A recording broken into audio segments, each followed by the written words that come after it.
Hello everyone, welcome back to my channel only sociology. আজকের আলোচনা কল্যাণী ইউনিভার্সিটিতে যারা থার্ড সেমিস্টার জি হিসেবে সোশিওলজিকে নিয়েছো তাদের সাজেশন আলোচনা করব। দেখো, তোমাদের পেপার নেম তোমরা জানো যে রুরাল সোশিওলজি, গ্রামীণ সমাজতত্ত্ব। সো গ্রামীণ সমাজতত্ত্বের অনেক পার্ট রয়েছে, যে পার্টগুলো তোমরা নিজেদের মতো করে লিখতে পারো, জাস্ট একটা বেসিক কনসেপশন থাকলেই হবে। অর্থাৎ it's all about rural area, rural life, rural social life. Rural social লাইফের মধ্যে কি কি আছে সিলেবাসে তোমরা অলরেডি জানো, সেগুলো আমি ব্যাখ্যা করছি না। আমি জাস্ট আজকের আলোচনা করব বেসিক্যালি কোন কোন বিষয় বা কোন কোন প্রশ্নগুলোকে তোমরা আপকামিং এক্সামের জন্য ইম্পর্টেন্স বেশি দিতে পারো। অর্থাৎ এই যে সাজেশন 2024 পরীক্ষা তো তোমাদের 2023-এর, তো 24-এ যে পরীক্ষা তোমাদের হতে চলেছে, এই পরীক্ষার জন্য কিছু কিছু প্রশ্ন তোমরা ভীষণভাবে বেশি ইম্পর্টেন্স দিয়ে পড়বে। আমি সেই পার্টগুলোই বলবো।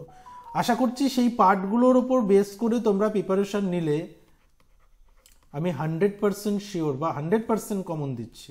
কারণ বিগত বছরগুলোতেও কিন্তু একইভাবে এই জি সোশিওলজি এবং অন্যান্য সাবজেক্টে কিন্তু কম বেশি 80 to 100% কমন আছে।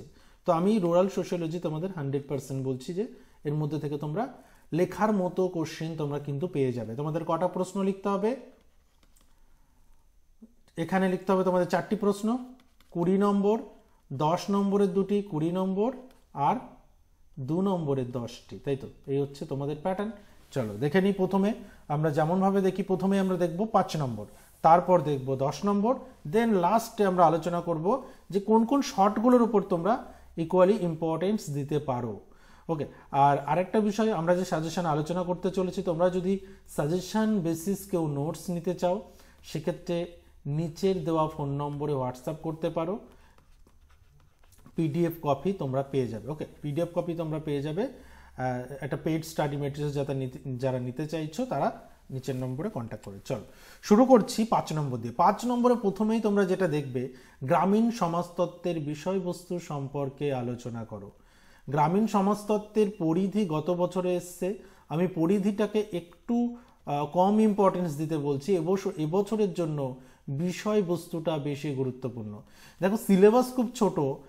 গত বছরে যে প্রশ্নগুলো এসেছে, অর্থাৎ 2022-এ যে প্রশ্নগুলো এসেছে, সেগুলো যে এবছরে আসবে না এমনটা কিন্তু আমরা কখনোই ধরে নিয়ে এগোবো না, বিকজ সিলেবাস খুব ছোট এবং বিগত বছরেও কিন্তু এমন হয়েছে যে রিপিটেশন কিন্তু হয়েছে। সুতরাং আমাদের বিগত 2022-এ যেগুলো চলে এসেছে অলরেডি, সেগুলোর মধ্যে থেকেও বেছে বেছে কিছু ইম্পর্টেন্ট কোশ্চেনগুলো আমরা হাইলাইট করে রেখেছি, সেগুলো তোমাদের দেখতে হবে। গ্রাম শহর দ্বিবিদিতা মানে রুরাল আরবান ডিকটমি বা রুরাল এবং আরবান সোসাইটির পার্থক্যটা কি, তাহলে বুঝতে পারছো এই দুটো পার্ট তো খুব কঠিন প্রশ্ন নয়। এগুলো আসলে কিন্তু তোমরা খুব সহজে লিখতে পারবে। গ্রামীণ সামাজিক কাঠামো বলতে কি বোঝায়? Rural social structure. ভূমিসত্ত্ব প্রথা, আচ্ছা ভূমিসত্ত্ব প্রথা দুবার এসছে, সত্য বানান ভুল। ভূমিসত্ত্ব প্রথা বলতে কি বোঝায়? এই প্রথার বৈশিষ্ট্য। তারপর চলে আসছি প্রাধান্য বিস্তারকারী জাতির ওপর একটি টিকা লেখো, যেটাকে প্রাধান্য বিস্তারকারী জাতি কি বলি আমরা? Dominant caste. এই ধারণাটি কে দিয়েছিলেন? এই ধারণাটি দিয়েছেন M N. Srinivas. Okay, M N. Srinivas এই ধারণাটি দিয়েছেন। যেমন আমরা এর মধ্যে নিশ্চয়ই তোমরা পড়েছো সংস্কৃতাইজেশন। সংস্কৃতাইজেশন ধারণাটি কে দিয়েছেন, বা বাংলায় যেটাকে আমরা বলছি সংস্কৃতায়ন, এই সংস্কৃতায়ন ধারণাটাও কিন্তু এম.এন. শ্রীনিবাস দিয়েছেন। ওকে, তারপর চলে আসে ভারতবর্ষের অর্থনীতিতে ক্ষুদ্র ঋণ প্রকল্পগুলির ভূমিকা লেখো। মাইক্রোফিন্যান্সটাও কিন্তু গুরুত্বপূর্ণ। তারপর আসছি, তুমি কি মনে করো গ্রামীণ ভারতবর্ষের জাতি ব্যবস্থা দুর্বল হয়ে পড়ছে? দেখো, স্ট্রাটিফিকেশনের একটা গুরুত্বপূর্ণ টাইপস হচ্ছে কাস্ট সিস্টেম। কাস্ট সিস্টেম বা জাত ব্যবস্থা বা জাতি ব্যবস্থা ধীরে ধীরে তো দুর্বল হচ্ছে। তো গ্রামীণ সমাজে জাতি ব্যবস্থা দুর্বল হচ্ছে, গ্রামীণ সমাজেও, কারণ জাত ব্যবস্থার যে কঠোরতা সেটা গ্রামীণ সমাজে আমরা দেখেছি, বা গ্রামীণ সমাজে তার উৎপত্তি। তো এখান থেকে জাত ব্যবস্থা যে দুর্বলতা সময়ের সঙ্গে সঙ্গে কেন দুর্বল হয়ে পড়ছে, সেই দুর্বল হয়ে পড়ার কারণগুলো তোমার এখানে লিখতে হবে। ওকে, তো সেক্ষেত্রে গ্রামীণ ভারতবর্ষের জাত ব্যবস্থা যে দুর্বল হয়ে পড়ছে এটা নিয়ে কোনো সন্দেহ নেই, কিন্তু তুমি যেহেতু সপক্ষে বা দুর্বল হয়ে পড়ছে এটা দেখাবে, সেখানে কিছু কারণ তোমাকে এখানে তুলে ধরতে হবে। ওকে, তারপরে হচ্ছে কৃষিভিত্তিক সমাজ কাঠামো সম্পর্কে লেখো এবং স্বয়ংসম্পূর্ণ গ্রামীণ অর্থনীতির ধারণা।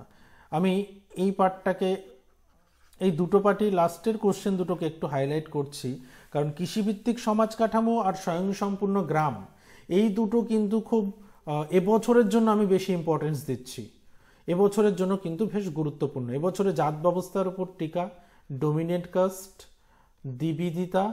ওকে, আমি মোটামুটি 4টে প্রশ্ন বলে দিলাম এবছরের জন্য গুরুত্বপূর্ণ। এবার আসছি যে 5 নম্বরের প্রশ্ন আমরা আলোচনা করলাম, এই 5 মার্কের কোশ্চেন হিসেবে গত বছরে কি প্রশ্ন দিয়েছে।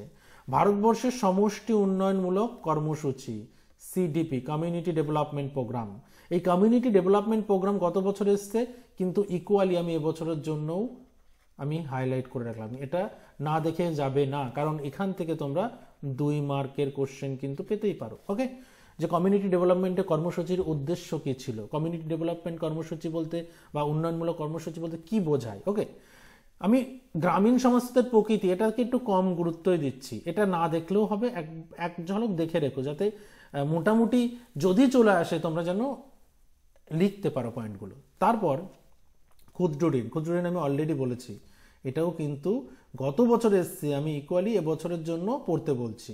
রিপিটেশন হওয়ার চান্স কিন্তু এই 2টি প্রশ্ন আমি রেখেছি, আর এই পার্টটা জাস্ট ছোট করে একটু দেখে রেখো। ওকে, তারপর চলে আসছি আমরা 10 মার্কের। 10 মার্কের কোশ্চেন কি পড়বে বলে দিই, তারপর প্রিভিয়াস ইয়ার্সে কি এসেছিল সেটাও আমরা আলোচনা করছি। দেখো 10 মার্কের কি পড়বে, পঞ্চায়েতি রাজ, পঞ্চায়েতের রাজ ব্যবস্থার বৈশিষ্ট্যগুলি। দেখো আমি পঞ্চায়েতি রাজ ওভারঅল যদি বলো ওভারঅল পঞ্চায়েত রাজটা তোমরা দেখে নেবে, ওভারঅল পঞ্চায়েত রাজ। এবার সেক্ষেত্রে পঞ্চায়েত রাজের কিন্তু বেশ কিছু পার্ট আছে, আমরা সেই প্রত্যেকটা পার্ট কিন্তু এখানে দেখব। মানে আমি বলছি পঞ্চায়েত রাজটাকে ভীষণ গুরুত্ব দিয়ে ফোকাস করো এবছরের জন্য। পঞ্চায়েত রাজ থেকে এবছরে কনফার্ম প্রশ্ন আসছে, তার কারণ গত বছরে কিন্তু পঞ্চায়েত রাজ থেকে দেয়নি, আর সিলেবাস খুব ছোট, সুতরাং এবছরে পঞ্চায়েত রাজ থেকে দেওয়ার একটা ভীষণ প্রবাবিলিটি রয়েছে। ওকে, তাহলে পঞ্চায়েত রাজটা কমপ্লিট করবে। পঞ্চায়েত রাজ থেকে টোটাল কি পার্ট দেখবে, পঞ্চায়েত রাজের কার্যাবলী দেখবে, এখানে বৈশিষ্ট্য দিয়েছি, একই সঙ্গে প্যারালালি কার্যাবলী দেখবে এবং পঞ্চায়েত রাজ ব্যবস্থার সীমাবদ্ধতাও দেখে নিও। ওকে, তারপর আসছি আমরা পশ্চিমবঙ্গের ভূমি সংস্কার, ভেরি ভেরি ইম্পর্টেন্ট ভূমি সংস্কার, এবং যখন ভূমি সংস্কার পড়ছি ভূমি সংস্কারের ব্যর্থতার কারণটাও দেখে রাখবো। ভূমি সংস্কার টোটালটা, পঞ্চায়েত রাজ এবং ভূমি সংস্কার 10 নম্বরের জন্য ভীষণ গুরুত্বপূর্ণ। গ্রামীণ সমাজে জাতিভেদ প্রথার বৈশিষ্ট্য, স্ট্র্যাটিফিকেশন, গ্রামীণ স্তর বিন্যাসে জাতিভেদ প্রথাটা দেখতে হবে। জাতিভেদ প্রথা কিন্তু গুরুত্বপূর্ণ এবছরের জন্য।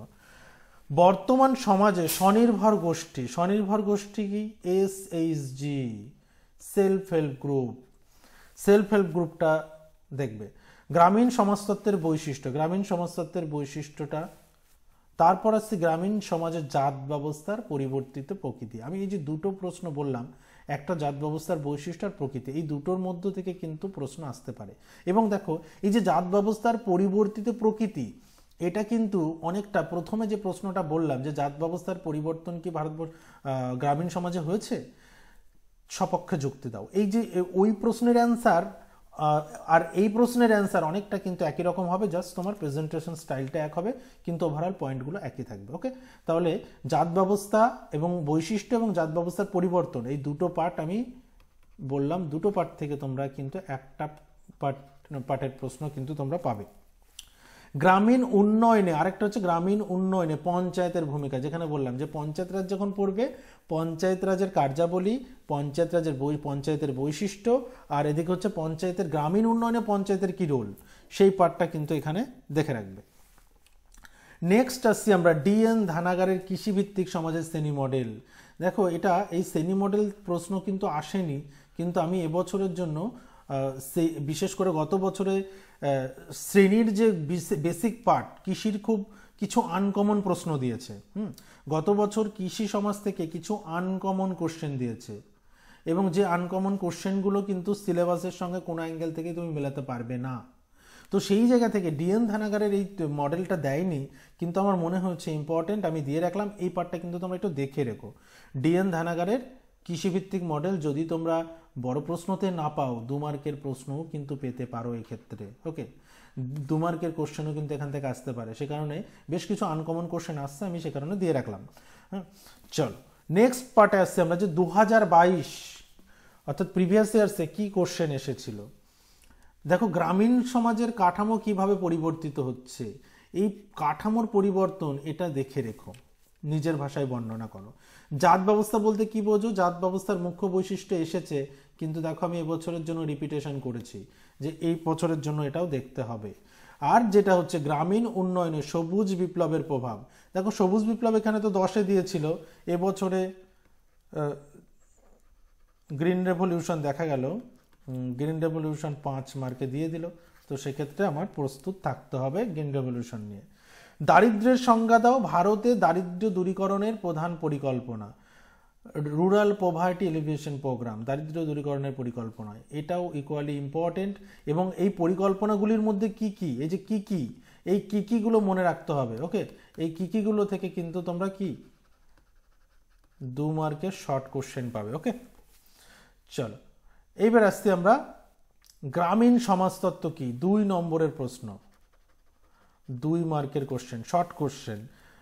গ্রামীণ সমাজতত্ত্বের প্রধান বৈশিষ্ট্যগুলি কি, গ্রামীণ সমাজতত্ত্বের আলোচনার বিষয়বস্তু, গ্রাম ও শহরের 2টি পার্থক্য, গ্রামীণ সমাজ কাঠামো বলতে আমরা কি বুঝি, জাতির সংজ্ঞা দাও, গ্রামীণ সমাজে 2টি ধর্ম লেখো, সমাজে ধর্মের 2টি ভূমিকা লেখো, গ্রামীণ সমাজে গুরুত্বপূর্ণ 2টি প্রতিষ্ঠানের নাম লেখো, ধর্ম কি। এই যে পার্টগুলো দেখো, এগুলো কিন্তু খুব বেসিক একটা জায়গা থেকে টোটাল সিলেবাসের উপর বেস করে আমি 20 থেকে 25টা শর্ট কোশ্চেন এখানে বলে দিচ্ছি, যেগুলোকে ইম্পর্টেন্স দাও, কিন্তু প্যারালালি যখন বড় প্রশ্নগুলো পড়ছো জাস্ট ভাগগুলো একটু গুরুত্ব দিয়ে দেখো, তাহলেই হবে। কৃষিভিত্তিক সমাজ কাঠামো, থর্নার ভারতের কৃষি সমাজকে কয়টি শ্রেণীতে ভাগ করেছেন। ওকে, ধানাগার এটাও দেখে রাখবে। স্বয়ংসম্পূর্ণ গ্রাম কি, গ্রামীণ অর্থনীতির বৈশিষ্ট্য, জজ মানি ব্যবস্থা কি, এটা জর্জ মানি নয়, জজ মানি। তারপর প্রজা বলতে কি বোঝো, ভূমি সংস্কার কাকে বলে, স্বনির্ভর গোষ্ঠী কি, যেটা এসএইচজি বলছিলাম, যে এসএইচজি যখন পড়বো তখন তো আমি স্বাভাবিকভাবে স্বনির্ভর গোষ্ঠী কি আমরা জানছি, তাহলে এগুলো বড় প্রশ্নের মধ্যে থেকেই তৈরি হয়ে যাবে। স্বনির্ভর গোষ্ঠীর উদ্দেশ্য কি ছিল, পঞ্চায়েত রাজ ব্যবস্থা গঠনের উদ্দেশ্য কি, ভূমিসত্ত্ব, সত্য নয় এটা ভূমিসত্ত্ব, হ্যাঁ, ভূমিসত্ত্ব ল্যান্ড বা ল্যান্ড টেনিউর সিস্টেম কি, ভারতবর্ষে ভূমি সংস্কারের ব্যর্থতার কারণ, গ্রামীণ উন্নয়নের প্রধান উপাদান, গ্রামীণ উন্নয়নের 2টি কর্মসূচি এবং সমষ্টি উন্নয়নমূলক কর্মসূচি কি এবং এর উদ্দেশ্য কি ছিল। এই দেখো মোটামুটি আমি একটা পার্ট কিন্তু কভার করলাম, যেখানে মাত্র 25টা প্রশ্ন, এবং তোমরা আরও এর সঙ্গে অন্যান্য বড় প্রশ্ন থেকে তোমরা আরও 15টা, মোটামুটি 40 থেকে 45টা শর্ট কোশ্চেন পড়ে যেতে পারো। ওকে, চল তাহলে এই হচ্ছে মোটামুটি আমাদের আলোচনা। তোমরা যারা এই total suggestion basis study mat নিতে চাও, তারা অবশ্যই নিচের দেওয়া ফোন নম্বরে তোমরা পে করে study mat PDF study mat তোমরা নিয়ে নিতে পারো। ওকে, সো আজকে এই পর্যন্তই। আশা করছি তোমরা এগুলোর ওপর বেস করে প্রিপারেশান নিলে তোমরা ঠিকঠাক কমন পাবে। প্রত্যেককে বেস্ট অফ লাক।